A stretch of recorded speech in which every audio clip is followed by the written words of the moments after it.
नमस्कार, तिखट तडकामध्ये आपलं स्वागत आहे। आता दिवाळी जवळ आली आहे, त्यामुळे आपण आता दिवाळी स्पेशल चकलीची भाजणी बघणार आहोत। तर इथे मी ह्या वाटीभर 2 तांदूळ घेतलेले आहेत। तुमच्याकडे कुठलीही वाटी असेल, तुम्हाला ज्या मापाने घ्यायचं असेल त्या मापाने तांदूळ घ्या। मी इथे 2 वाटी तांदूळ घेतलेले आहेत। हा तांदूळ जाडा आहे, भाकरीचा किंवा परिमल वगैरे काय असा मिळतो, जुना घ्या शक्यतो। तर त्याच्या 2 वाट्याला 1 वाटी चण्याची डाळ आहे या मापाने।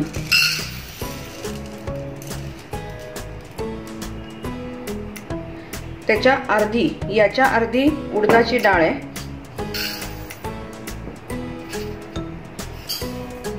आणि उडदाच्या डाळीच्या अर्धी ही मुगाची डाळ आहे। तर आपण हे सगळं धान्य स्वच्छ धुवून घेणार आहोत आणि घरामध्येच कपड्यावरती वाळत घालणार आणि त्याच्यानंतर आपण हे भाजून घेणार आहोत। धने जिऱ्याची पूड ही आपण वेळेवरतीच घालणार, कारण ती मशीनला लागून जाते, म्हणून आता फक्त आपण हे तांदूळ वगैरे धुवून वाळवून घेऊया।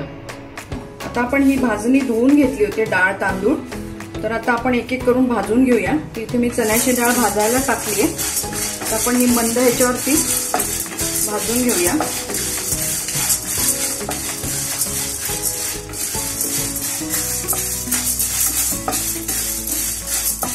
डाळ भाजत आली आहे, थोडा वेळ भाजूया।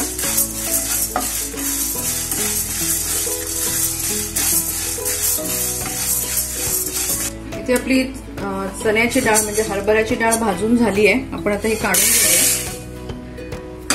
इथे मी तांदळामध्येच मुगाची डाळ आणि उडदाची डाळ एकत्र केली आहे, तर ती आपण भाजून घेऊ।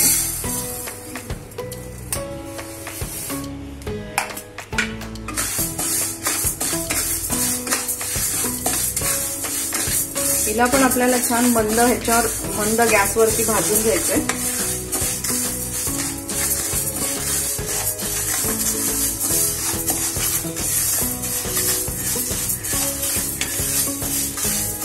आपली भाजणी भाजत असताना मस्त सुगंध येतोय आणि आपली भाजणी छान होणार।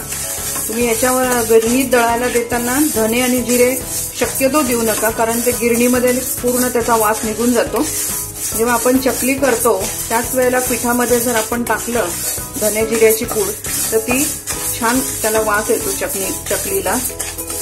त्याच्यामुळे दळताना शक्यतो देऊ नका आणि जेव्हा भाजणी दळायला द्याल तेव्हा त्याला चण्याच्या डाळीवरतीच टाकायला सांगा, कारण गव्हाच्या पिठावरती किंवा गव्हाच्या ह्याच्यावर गव्हावरती जर टाकली तर ती भाजणी बिघडायची शक्यता जास्त असते।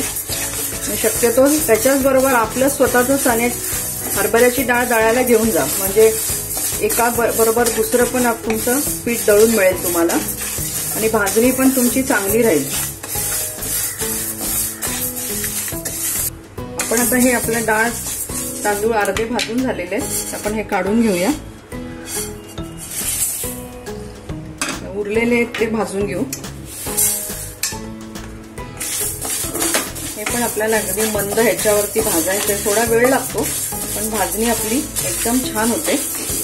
त्यामुळे दिवाळीचं कुठलाही पदार्थ करताना घाई करू नका, सावकाश करा, म्हणजे पदार्थ एकदम चांगला होणार तुमचा।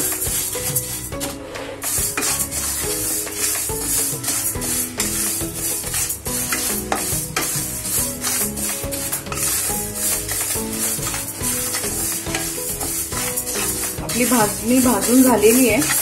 आता हिला गार झाली की आपण गिरणीतून दळून आणूया।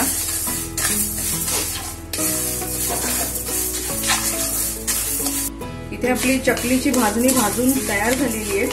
आता ही मिक्सर मधून काढण्यापेक्षा मी गिरणीतूनच काढून आणणार आहे। तर त्याच्यानंतर आपण आता चकली कशी बनवायची हा आपण पुढचा व्हिडिओ बघूया। तर तुम्ही अशी भाजणी करून बघा आणि तुमचा अभिप्राय आम्हाला कळवा।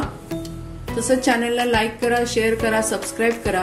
परत आपण भेटू नव्या रेसिपी बरोबर। धन्यवाद।